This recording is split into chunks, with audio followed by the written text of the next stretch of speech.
నేను మీ Phaneeswar sir, senior economy faculty from TSAT. My dear friends, భూ సంస్కరణలు అనేటువంటి చాప్టర్ గురించి మనం డిస్కస్ చేస్తున్నాం. మరి గత వీడియోస్లో చూసినట్లయితే భూ సంస్కరణలకు సంబంధించినటువంటి అన్ని అంశాలను మనం క్లియర్గా తీసుకుంటున్నాం. ఇక ఈ భూ సంస్కరణల విషయానికి వస్తే గతంలో మనం చూసాము, నిర్వచనాలు చూసాము, అన్నీ అయిపోయాయి. ఈ ఎపిసోడ్లో ఏం చూస్తున్నామయ్యా అంటే తెలంగాణ ప్రాంతంలో వచ్చినటువంటి భూస్వామ్య విధానాలు ఏవైతే ఉన్నాయో వాటిని గురించి మనం చూస్తున్నాం. ఇందులో మనం సర్ఫే కాజ్ అన్నటువంటిది క్లాస్లో చూడడం అన్నటువంటిది జరిగింది. దాని తర్వాత కల్సా, దివానీ, అదేవిధంగా చూసినట్లయితే సర్బస్తా, తహుడ్, పాన్మక్తా అన్నటువంటి వాటిని చూసాం. ఇక ఇజారా అన్నటువంటి దాన్ని కూడా చూస్తున్నాం. అంటే సాగులో లేనటువంటి భూములను సాగులోకి తెచ్చేటువంటి పద్ధతిని ఇజారా అనేటువంటి పద్ధతిగా తీసుకొస్తున్నారు.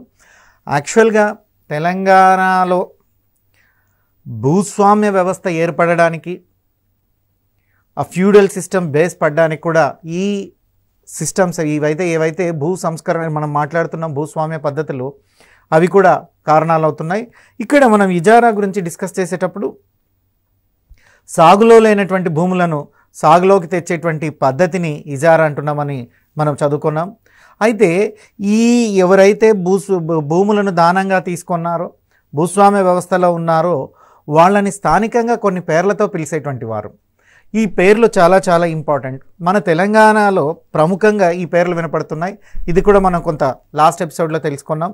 అవేంటయ్యా అంటే దేశ్ముఖ్ అని, సర్దేశ్ముఖ్ అని, సర్దేశాయ్ అని, దేశాయ్ అని, దేశ్పాండేలని, పండిట్లని, కరణములుగా మనం పిలవడం అన్నటువంటిది జరుగుతున్నాం. అంటే ఈ దేశ్పాండేలు కానీ ఈ దేశాయిలు కానీ, సో దేశ్ముఖ్, సర్దేశాయి, దేశ్పాండే, సో అదేవిధంగా పండిట్లు, కరణములు అనేటువంటి వీళ్ళంతా రెవెన్యూ వ్యవస్థ. అంటే మనం చూసినట్లయితే ఈ భూ సంస్కరణలకు సంబంధించి జాగీర్దార్ సిస్టానికి, హైదరాబాద్లో ఉండేటువంటి ఫ్యూడల్ సిస్టానికి సంబంధించినటువంటి స్థానిక పేర్లు అవి. అంటే స్థానికంగా వీరిని ఏ విధంగా పిలిచేటువంటి వారు అన్నటువంటి స్థానికంగా ఉండేటువంటి పేర్లు. ఇక వీరి యొక్క చూసినట్లయితే శిస్తు వసూలు చేసేటువంటి అధికారం వీరికే ఉండేటువంటిది. ఇప్పుడు మనం ఏదైతే దేశ్ముఖ్లు, దేశ్పాండేలు, తర్వాత వీళ్ళ గురించి మనం డిస్కస్ చేసాము, వీళ్ళందరికీ శిస్తు వసూలు చేసేటువంటి అధికారం ఉండటం వల్ల అనేక మార్గాల ద్వారా వేల ఎకరాలు తమ ఆధీనంలో ఉంచుకోవడం అన్నటువంటిది జరిగింది. అంటే వీళ్ళు ఎవరైతే మనం గ్రామానికి పెద్దనో, లేదా దేశ్ముఖ్ అనో, సర్దేశాయ్ అనో, దేశ్పాండే అనో, కరణం అనో, సో ఇలా పేర్లు పెట్టుకుంటూ మనం వచ్చాము. ఆయా ప్రాంతాలలో వారికి భూమి మీద పెత్తనం ఉండడం వల్ల, భూమి శిస్తును వసూలు చేసే అధికారం ఉండడం వల్ల అనతి కాలంలోనే, సో అంటే భూమి శిస్తు చేసే, అంటే భూమికి పన్నును వసూలు చేసే అధికారం ఉంది కాబట్టి అతి తక్కువ కాలంలోనే అనేక మార్గాల ద్వారా వేల ఎకరాలను తమ పేరు మీద రాసుకొని భూస్వాములుగా చలామణి అవ్వడం అన్నటువంటిది మన ప్రాంతంలో జరిగింది. ఈ విధంగా చూస్తే 1875వ సంవత్సరం తర్వాత, సో 1875 ఆఫ్టర్, కల్సా ప్రాంతాలలో అతిపెద్ద భూస్వాములుగా చలామణి అయ్యారు. మనం కల్సా గురించి చదువుకున్నాం. ఈ కల్సా ప్రాంతం ఏదైతే ఉందో, ఈ కల్స అనేటువంటి ప్రాంతం, కల్సా ప్రాంతంలో చూసినట్లయితే ఆ భూమిని ఎవరైతే జాగిరిగానో లేకపోతే ఇంకొక పద్ధతిగానో పొందినటువంటి వారందరూ పన్నును వసూలు చేసుకొని, శిస్తును వసూలు చేసుకొని అనతి కాలంలోనే వేలాది కోట్ల రూపాయల, వేలాది భూములను తమ పేరు మీద రాసుకొని 1875 తర్వాత ఈ కల్సా ప్రాంతంలో ఉండేటువంటి వారందరూ పెద్ద భూస్వాములుగా చలామణి అవ్వడం అన్నటువంటిది తెలంగాణ ప్రాంతంలో జరిగినటువంటి అంశము. ఇక హైదరాబాద్ ప్రాంతంలో జాగీర్దార్లని, ఈనాందార్లని, సంస్థాదానీషులు అనేటువంటి వాటి గురించి కూడా మనం చూసుకున్నాం. ఈ బాటకాన్ని పొందేటువంటి అనుపమ స్థితి భూస్వాములుగా మారారు. అంటే వీళ్ళు జాగీర్లు కానీ, ఈనాందారులు కానీ, సంస్థానాధీశులు కానీ పూర్తిగా ఈ దేశ్ముఖ్లు, దేశాయిలు, సర్దేశాల మీద డిపెండ్ అయ్యారు. వాళ్ళు ఏం చెప్తే అది విన్నారు. అంటే యాక్చువల్గా జాగీర్దార్ది ఒక గ్రామం జాగీర్దార్కి ఇచ్చారనుకుందాం. ఆ గ్రామంలో పన్ను వసూలు చేసే అధికారం జాగీర్దార్కు ఉంటుంది, సో ఈనాందార్కు ఉంటుంది, లేదా ఆ సంస్థానేషద్కు ఉంటుంది. కానీ వీళ్ళు ప్రాంతాల వారిగా దేశ్ముఖ్లను, సర్దేశాలను, దేశ్పాండేలను, సో కర్ణాలను నియమించుకోవడం వల్ల వారు ఏం చెప్తే వీరు దానికి తల ఊపి వారు చెప్పినటువంటి దాన్ని వీరు ఒప్పుకొని వీరు అనుపస్థితి భూస్వాములుగా మారడం అన్నటువంటి జరిగింది. ఇక 1891 సంవత్సరంలో చూసినట్లయితే ఈ జాగీర్దారులు, ఈనాంలు, సంస్థాధీశులు ఎవరైతే ఉన్నారో సంస్థానాధీశులు వీళ్ళందరూ కూడా చూస్తే 1,00,000 వరకు ఉండగా, సో ఎప్పుడు 1891లో కేవలం 1,00,000 మాత్రమే ఉండేటువంటి వీరు 1921 నాటికి 7.6 లక్షలకు పెరిగారండి. అంటే ఇక్కడ మనం గమనించాల్సినటువంటి పాయింట్ ఏంటంటే జాగీర్దారులు, ఈనాందారులు, సంస్థాధీశదారులు పెరుగుతూ వచ్చారు. అంటే మరికొంత భూమి వీరి ఆధీనంలోనికి వచ్చింది, పేదలకు మరికొంత అన్యాయం జరిగిందని మనం చెప్పవచ్చును. ఎప్పుడైతే భూమి జాగీర్దారుల కిందికి, ఈనాందారుల కిందికి, సంస్థానాధీశుల కిందికి వచ్చిందో ఆటోమేటిక్గా అక్కడ ఉండేటువంటి రైతులు కౌలు రైతులుగా మార్చబడ్డారని, సో భూమి లేనటువంటి నిరుపేదలుగా మార్చబడ్డారని అర్థం. ఇక ఈ మనం చూసినట్లయితే భూస్వాముల సంఖ్య, సో అనుపస్థితి భూస్వాములుగా అంటున్నాం. ఈ భూస్వాముల సంఖ్య తెలంగాణ రాష్ట్రంలో ఎంత ఉందయ్యా అంటే 1891 నాటికి 1,00,000 ఉండగా, అదే 1921 నాటికి, సో అంటే 1891 నుంచి 1921 వరకు దాదాపు ఒక 30 ఇయర్స్ స్పాన్ మనం చూసినట్లయితే ఈ 30 ఇయర్స్కి వీళ్ళు 7.6 lakhsకు పెరిగారు. అంటే 1,00,000 నుండి 7.6 లక్షలకు భూస్వాములు అన్నటువంటిది పెరగడం జరిగింది. కేవలం 30 సంవత్సరాల కాలంలోనే అత్యంత వేగంగా భూములన్నిటిని కూడా వీళ్ళ ఆధీనంలోనికి తీసుకొని వీరి సంఖ్య రాష్ట్రంలో గణనీయంగా పెరిగింది. అంటే దాదాపుగా 30 సంవత్సరాల్లో దాదాపుగా 30 ఇయర్స్లో 6.6 లక్షలు పెరిగారు. అంటే 1891లో 1,00,000గా ఉండేటువంటి భూస్వాముల సంఖ్య 1921 నాటికి 7.6 లక్షలకు పెరిగింది. ఇక మరి వ్యవసాయ అభివృద్ధి అంటే ఏంటి ఈ ప్రాంతంలో, ఆ వ్యవసాయ అభివృద్ధి కూడా ఎలా ఉంది ఆ సమయంలో అన్నటువంటి దాన్ని మనం చూసినప్పుడు, వ్యవసాయ అభివృద్ధి కంటే కౌలు పెంచే మార్గాలపైనే అధికంగా దృష్టి పెట్టినట్లుగా మనకు అర్థమవుతున్నది. అంటే ఇక్కడ ఎవరైతే సర్దేశాయులు, దేశ్ముఖ్లు, దేశపాండేలు, సో కర్ణములు ఉన్నారో వీరందరూ కూడా వ్యవసాయ అభివృద్ధి మీద ధ్యాస పెట్టలేదండి. అంటే వ్యవసాయ అభివృద్ధి మీద వారి యొక్క కాన్సన్ట్రేషన్ లేదు. 24 గంటలు వారి యొక్క ధ్యాస దేనిపైన ఉందయ్యా అంటే ఏ విధంగా కౌలును పెంచాలి, కౌలును పెంచే మార్గాలపై పెట్టినటువంటి దృష్టి వ్యవసాయ అభివృద్ధి పైన పెట్టలేదు అన్నటువంటిది వాస్తవము. అంటే వీరంతా ఏం చేశారు, ఎంత ఎక్కువ కౌలు వసూలు చేసుకుందాం, ఎంత ఎక్కువ కౌలు అంటే కౌలు పెంచుతున్నారు అంటే అర్థమైంది రైతులను పీడిస్తున్నారని అర్థం. కౌలు పెంచే మార్గాలపై దృష్టి ఉంచారే కానీ ఎక్కడ కూడా వ్యవసాయ అభివృద్ధి పైన వీరు దృష్టి ఉంచలేదు. కౌలు గడువు పెంచాలన్నా, కొత్త భూమి సేద్యానికి తీసుకురావాలన్నా చాలా అశ్రద్ధ అన్నటువంటిది. సో ఈనాందారులకు, అదేవిధంగా నజరానాలు అన్నటువంటిది ఒక కొత్త మాట ఇక్కడ. మీకు నజరానాలు అంటే నథింగ్ బట్ బహుమతులు. అంటే ఇప్పుడు నా పని జరగాలనుకుంటే నేను ఈనాందారులను కలవాలా, వాళ్ళకి నమస్తే అయ్యా అని నమస్కారాలు పెట్టాలా, ఏదో పొలమో తొలమో అని మనం అంటాం కదా, అట్లా ఏదో వాళ్ళకి కొన్ని బహుమతులు ఇచ్చుకోవాలా. దాన్ని ఏమంటున్నారు, నజరానాలు అంటున్నారు. అంటే ఎవరైతే నజరానాలు చెల్లిస్తే వాళ్లకు అనుకూలంగానే వీటికి సంబంధించినటువంటి అంశాలు ఉంటాయి. మరి ఈ కౌలు విషయంలో కావచ్చు, సో భూమి సేద్యానికి తీసుకురావాలన్నటువంటి అంశంలో కావచ్చు, సో ఈనాందారులకు అందరికీ కూడా రైతులు నజరానాలు చెల్లించాల్సినటువంటి పరిస్థితి వచ్చేది. ఎవరైతే ఎక్కువగా నజరానాలు ఇస్తూ వాళ్ళని కాకాలు పడుతూ వాళ్ళ మాటలకు అణిగిమణిగి ఉంటారో వాళ్ళతో కొంచెం ఫేవర్గా ఉండేటువంటి పరిస్థితి ఏర్పడింది. ఇక అంతేకాక భూమి శిస్తు విషయంలోతో పాటు ఇంటి పన్ను, వృత్తి పన్ను, మగ్గపు పన్ను వంటి అక్రమ పన్నులను కూడా తెలంగాణ రాష్ట్రంలో నిర్బంధంగా వసూలు చేశారు. నిర్బంధంగా అంటే సో కంపల్సరీగా, నిర్బంధంగా అంటే ఖచ్చితంగా ఇంటి పన్ను కట్టాలి, వృత్తి పన్ను కట్టాలి, మగ్గపు పన్ను కూడా మాకు కట్టాలని విపరీతంగా వీళ్లను పన్నుల కోసం వేధించినట్లుగా మనకు అర్థమవుతుంది. అంటే తెలంగాణ రాష్ట్రంలో, అంటే హైదరాబాద్ రాష్ట్రంలో, తెలంగాణ ప్రాంతంలో మనం బాగా గమనించినట్లయితే భూమి శిస్తుతో పాటుగా, అంటే భూమి ఉంది, భూమిని మనం చేసుకుంటున్నాం కాబట్టి భూమికి పన్ను కట్టాలి, శిస్తు చెల్లించాలి. భూమి శిస్తుతో పాటుగా ఇంటి పన్ను, వృత్తి పన్ను, మగ్గపు పన్ను వంటి అక్రమ పన్నులను కూడా ఆనాటి సర్దేశాయిలు కావచ్చు, దేశ్ముఖులు కావచ్చు, దేశపాండేలు కావచ్చు, ఈనాందారుల కింద ఉండేటువంటి వీరందరూ కూడా, అంటే జాగీర్దారుల కింద కావచ్చు, ఈనాందారుల కింద కావచ్చు, ఉండేటువంటి వీరందరూ కూడా అక్రమ పన్నులను, అంటే అక్రమంగా నిర్బంధంగా పన్నులను వసూలు చేసి తక్కువ కాలంలోనే ఎక్కువ డబ్బును గడించడం అన్నటువంటిది జరిగింది. పన్నులు కట్టి సాధారణ రైతులు పన్నులు కట్టి సాధారణ రైతులు మరింత చిక్కిపోయి శల్యమైపోయారు. అందుకే మన హైదరాబాద్ రాష్ట్రం మీద కొన్ని కామెంట్స్ ఉన్నాయి. రాజేమో చాలా రిచ్, కానీ ఇక్కడ ఉండేటువంటి ప్రజలు చాలా పూర్ అనేటువంటిది. దానికి కారణం ఏంటంటే నిర్బంధంగా ఆ అక్రమ పద్ధతిలో రైతుల దగ్గర నుంచి, ప్రజల దగ్గర నుంచి పన్నులు వసూలు చేసినటువంటి చరిత్ర మనకి ఇక్కడ కనపడుతుంది. మనం దీన్ని ఇక్కడ గమనించాల్సినటువంటి అవసరం ఉంది.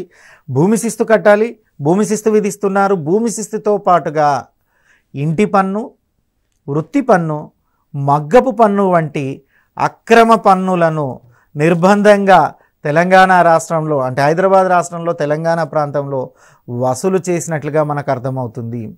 ఇక వీరి ఇండ్లలో ఏ శుభకార్యం జరిగినా కూడా రైతులు, కౌలుదారులు విధిగా వెట్టి చాకిరీతో పాటు తెలంగాణ గడ్డలో మనం బాగా క్లియర్గా మాట్లాడితే వెట్టి చాకిరీ అనేటువంటిది ఎక్కువగా ఉంది అని మనం చాలా సందర్భాల్లో చెప్పుకున్నాం.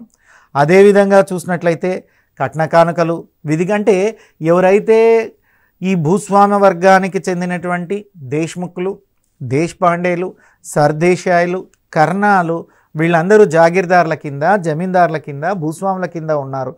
వీరే చిన్నగా భూస్వాములుగా మారడం అన్నటువంటిది జరిగింది. ఆ చిన్నగా భూస్వాములుగా మారినటువంటి వారి ఇళ్లలో ఏ శుభకార్యాలు జరిగినా కూడా రైతులను, కౌలుదారులను బానిసలుగా మార్చుకొని వారితో వెట్టి చాకిరీ చేయించుకునేటువంటి సాంప్రదాయం కూడా మన తెలంగాణ రాష్ట్రంలో ఉందని మనం గుర్తించాల్సినటువంటి అవసరం ఉంది. ఇక్కడ చూసినట్లయితే అది ఆనాడు తప్పు, కాకపోతే ఎదిరించేటువంటి వాళ్ళు లేరు.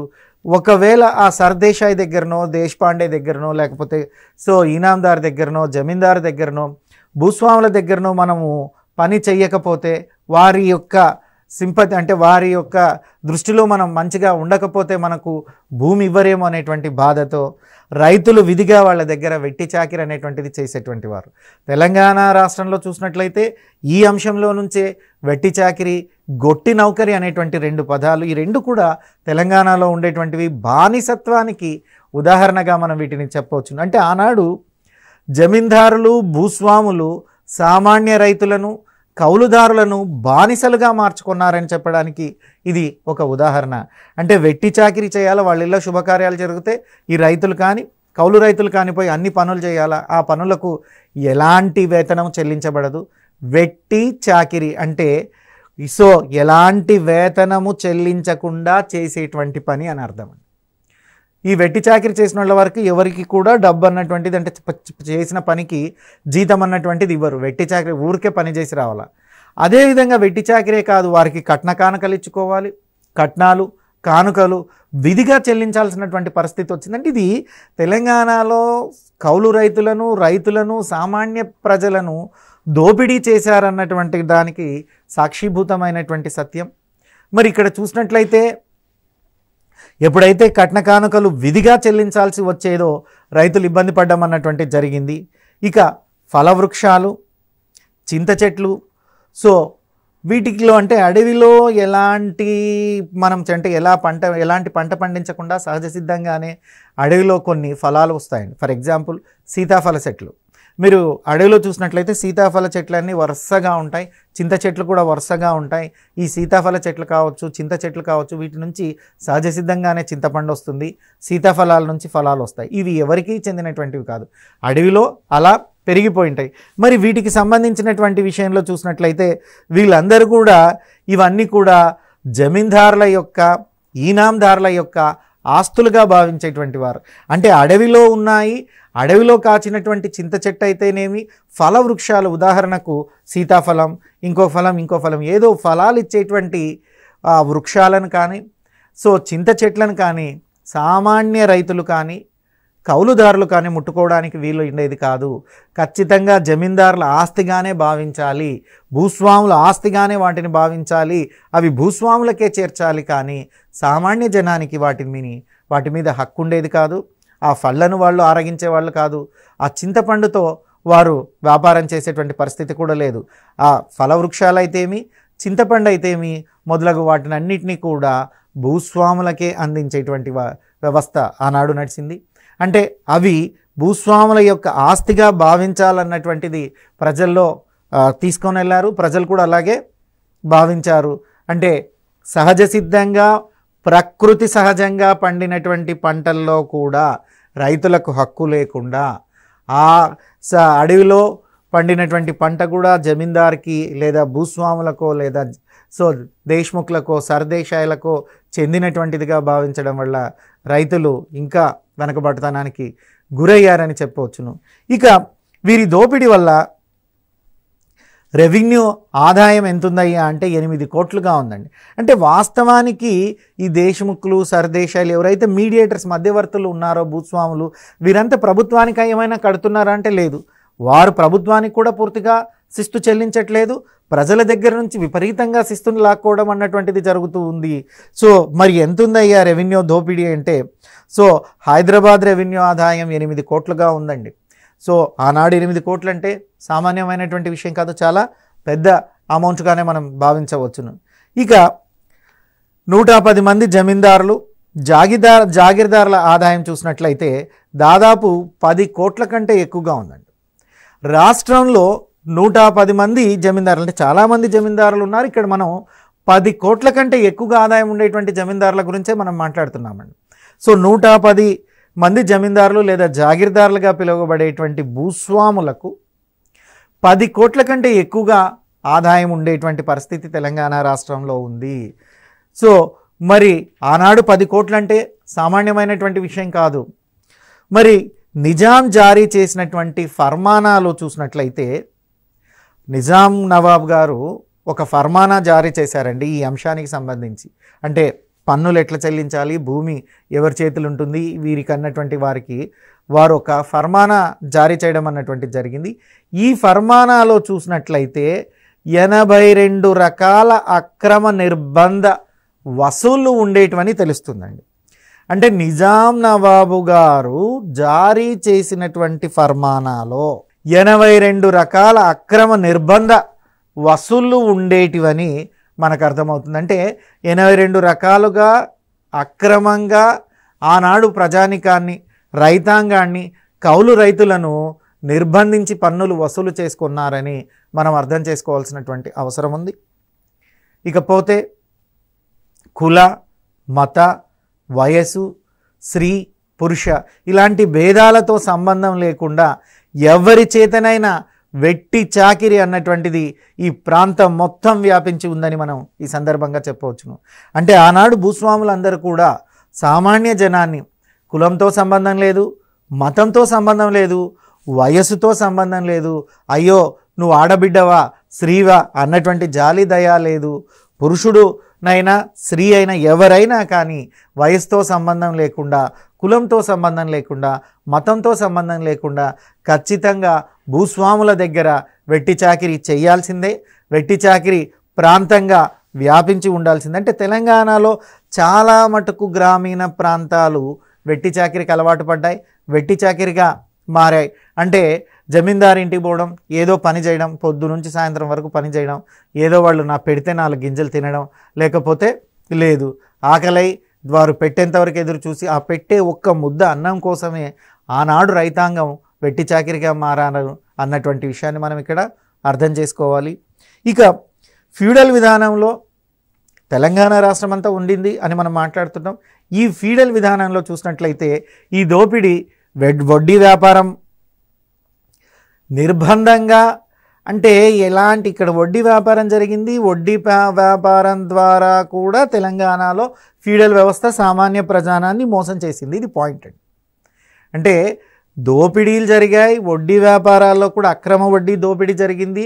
భూస్వామి వర్గం అంటే ఏదైతే ఫీడల్ వర్గం ఉందో ఆ వర్గం దోపిడీ చేసినట్లుగా ఉంది వ్యాపారంలో. అంటే ఇక్కడ పద్ధతులు చూసినట్టంటే నిర్బంధం లేని పద్ధతి, అంటే ఒక ఖచ్చితమైనటువంటి వడ్డీ ఇంత ఉండాలన్నటువంటి ఫిగర్ ఏమీ లేదు.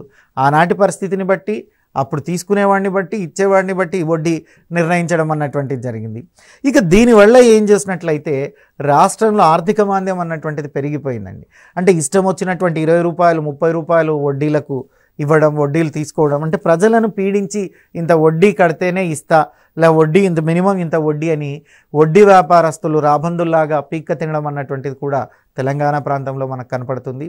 సో ఈ విధంగా అధిక వడ్డీలు ఇచ్చి అధికంగా ధన ప్రవాహం జరగడం వల్ల ఆర్థిక మాంద్యానికి కూడా ఇది దారితీసినటువంటి పరిస్థితి ఏర్పడుతుంది. మరి ఈ ఆర్థిక మాంద్యం ఒక కారణము, రైతాంగాన్ని పూర్తిగా వడ్డీ వ్యాపారస్తులు మోసం చేయడం, అంటే అధిక వడ్డీలుతో రైతాంగాన్ని ఇబ్బంది పెట్టేటువంటి పరిస్థితి. సో ఈ పరిస్థితి చూసినట్లయితే, ఇలాంటి పరిస్థితి చూసినలో రైతులు బాగా కృంగిపోవడం అన్నటువంటిది జరిగిందండి. అంటే కంప్లీట్గా తెలంగాణ ప్రాంతంలోని రైతాంగ వ్యవస్థ అంతా ఇప్పుడు మనం ఏ విధంగా అయితే దోపిడీల గురించి మాట్లాడామో ఆ దోపిడీలతో విసిగి వేసాగి కృంగిపోయారండి. కృంగిపోవడం అన్నటువంటిది జరిగింది. రైతులందరూ కూడా కౌలుదారులుగా మారారు. భూమి శిస్తు కట్టలేక భూమిని వదిలేసి కౌలు తీసుకొని చేసుకునేటువంటి పరిస్థితికి వచ్చారు. అంటే దాదాపుగా రైతులందరూ కౌలుదారుగా మారారు. ఈ రైతుల భూములందరూ కూడా సర్దేశాయిలు, దేశ్ముఖులు, దేశపాండేలు, సో జాగీర్దారులు, వీళ్ళంతా రైతు భూములను లాక్కోవడం అన్నటువంటిది జరిగింది. రైతు తన భూమిని కోల్పోయి కౌలుగా మారేటువంటి పరిస్థితి కనపడుతుంది. ఇక కౌలుదారుడు వ్యవసాయ కూలీలుగా మారటం అన్నటువంటిది జరుగుతుంది. సో కౌలుదారుడు కూడా కౌలు చేయడం కూడా మానేసి వ్యవసాయ కూలీగా బతికీడ్చడం అన్నటువంటిది జరిగింది. ఇక అది చేతగానటువంటి కొంతమంది రైతులు, కూలీలు పట్టణాలకు వలస వెళ్ళడం కూడా మనం తెలంగాణ ప్రాంతంలో చూడవచ్చును. అంటే ఫ్యూడల్ సిస్టమ్ తట్టుకోలేక భూమిని అమ్ముకొని రైతుగా ఉండేటువంటి, రైతు అంటే నిర్వచనం ఏంటంటే సొంత భూమి కలిగి ఉండి సొంత సేద్యం చేసుకునేటువంటి వారిని రైతుగా మనం నిర్వచిస్తామండి. Be careful. చాలామంది రైతులకు అంటే రైతులెవరు, కౌలు రైతులెవరు, సన్నకారు, చిన్నకారు, భూస్వాములు, వీటికి నిర్వచనాలు పర్టికులర్గా ఉన్నాయండి. మనం ఎగ్జామ్ పాయింట్ ఆఫ్ వ్యూలో ఈ నిర్వచనాలను ఖచ్చితంగా చూడాలి. ఇక రైతు అంటున్నాం. సాధారణంగా రైతు అంటే నిర్వచనం ఏం తీసుకుంటామంటే సొంత భూమి కలిగి ఉండి సొంత వ్యవసాయం చేసేటువంటి వారిని రైతులుగా మనం పేర్కొంటామండి. మరి ఇక్కడ పరిస్థితి ఏమైంది? రైతు కౌలుదారుగా మారుతున్నాడు. రైతు కౌలుదారుగా మారుతున్నాడు అంటే అర్థం ఏంటి? రైతు తన భూమిని కోల్పోయి అదే భూమిని కౌలుకు, అంటే మనం గుత్తకు అని అంటామండి సాధారణంగా భాషలో, గుత్తకు తీసుకొని చేస్తున్నారు, భూమి లేదండి మేము గుత్తకు తీసుకొని చేస్తున్నాం అంటారంటే అర్థం ఏంటంటే కౌలుదారులు అని. కౌలుదారులు అంటే ఎవరయ్యా అంటే సొంత భూమి ఉండదు, వేరే వాళ్ళ భూమిని సో కొంత కౌలు నిమిత్తం కౌలు కడతామనేటువంటి ఒప్పందంతో ఆ భూమిని తీసుకొని సాగు చేసి వ్యవసాయం చేస్తారు. అలాంటి వారిని కౌలుదారులు అంటాం మనం. అంటే రైతులు తమ భూమిని కోల్పోయి కౌలుదారులుగా మారుతున్నారు. కౌలుదారులు అది కూడా చేతగాక వ్యవసాయ కూలీలుగా మారుతున్నారు. వ్యవసాయ కూలీలు చేసేటువంటి వారు కూడా పల్లెల్లో పనులు దొరకక జీవన విధానం కష్టమై పట్టణాలకు వలస వెళ్ళడం అన్నటువంటిది ఆనాడు తెలంగాణ ప్రాంతంలో జరిగింది. ఇంకను ఈనాడు కూడా చూస్తే అక్కడక్కడ ఈ వలసలు అన్నటువంటివి ఇంకా తెలంగాణలో ఉన్నాయి. సో ఇప్పుడు కూడా చూస్తే మనం కొన్ని చోట్ల దుబాయ్కి వలసపోతున్నారు, కరీంనగర్కి వలసపోతున్నారు, ఇంకో చోట వలసపోయి మనిషి జీవనం అన్నటువంటిది సాగిస్తున్నాడు. ఇది సహజంగా ఎప్పుడు ఏ సమాజంలోనైనా జరిగేటువంటిదే. ఎందుకంటే మనిషి ఇప్పుడు ఉండే స్థితి కన్నా బెటర్మెంట్, అంటే ఇంతకన్నా మంచి స్థితిలో ఉండాలని కోరుకుంటాడు. అలా ఉండడం కోసం వలసలు వెళుతుంటాడు. అది తప్పు కాదు. కానీ తెలంగాణ ప్రాంతంలో ఆనాడు జరిగింది బతకలేక వలస వెళ్ళారండి. బతకలేక బతుకు తెరువు కొరకై సో ఈ ఫ్యూడల్ దోపిడీని తట్టుకోలేక పల్లెల్లో నుంచి పట్టణాలకు వలస వచ్చారని మనం చెప్పవచ్చును. ఇక చూసినట్లయితే బ్రిటిష్ వారి రాక పూర్వము ఒక విధంగా ఉంది మన తెలంగాణ రాష్ట్రంలో, బ్రిటిష్ వారు ఎంటర్ అయిన తర్వాత ఒక విధంగా ఉంది. బ్రిటిష్ వారి రాక మునుపు చూసినట్లయితే మనం భూమితో అంత సంబంధం ఉండేటువంటిదండి. మరి బ్రిటిష్ వారు వచ్చిన తర్వాతనే మధ్యవర్తులు అన్నటువంటి దాన్ని తీసుకొచ్చారు. మీరు చదివింటారంటే ఇండియన్ ఎకానమీ చదివేటప్పుడు బ్రిటిష్ ఆర్థిక వ్యవస్థ అంటారు. అంటే బ్రిటిష్ వారు భారతదేశంలో ఎలాంటి ఆర్థిక వ్యవస్థను తీసుకొని వచ్చారు అన్నటువంటి చూస్తే బ్రిటిష్ ఆర్థిక వ్యవస్థలో zamindari system, ryotwari system, mahalwari system అని 3 సిస్టమ్స్ మనం చదివింటామండి. 3 పద్ధతులు: జమీందారీ పద్ధతి, రైతువారీ పద్ధతి, అదేవిధంగా చూసినట్లయితే మహల్వారీ పద్ధతి అనేటువంటి 3 పద్ధతులు బ్రిటిష్ వారు తీసుకొచ్చారు. వీటినే మనం మధ్యవర్తులు అంటున్నామండి. అంటే మధ్యవర్తుల పన్నులు వసూలు చేసేటువంటి సాంప్రదాయం, ఆ సిస్టము బ్రిటిష్ గవర్నమెంట్ నుంచే వచ్చింది. మరి ఈస్ట్ ఇండియా కంపెనీ వచ్చిన తర్వాత ప్రైవేటు వ్యక్తులు సమిష్ట భూ యజమాన్య పద్ధతిన పన్నులు వసూలు చేస్తూ సులభతరం చేసేందుకు బ్రిటిష్ వారు తీసుకొచ్చినటువంటి లేదా ప్రవేశపెట్టినటువంటి ఈ భూస్వామ్య విధానమే తెలంగాణలో చాలా ఎక్కువగా తెలంగాణలో రైతాంగ వెనుకబాటుతనానికి కారణంగా మారిందని మనం ఈ సందర్భంగా చెప్పవచ్చును. ఇక బెంగాల్లో చూసినట్లయితే లార్డ్ కార్న్వాలిస్ వారు 1793లో జమీందారీ సిస్టమ్ అన్నటువంటి దాన్ని తీసుకొచ్చారు. It's very very important.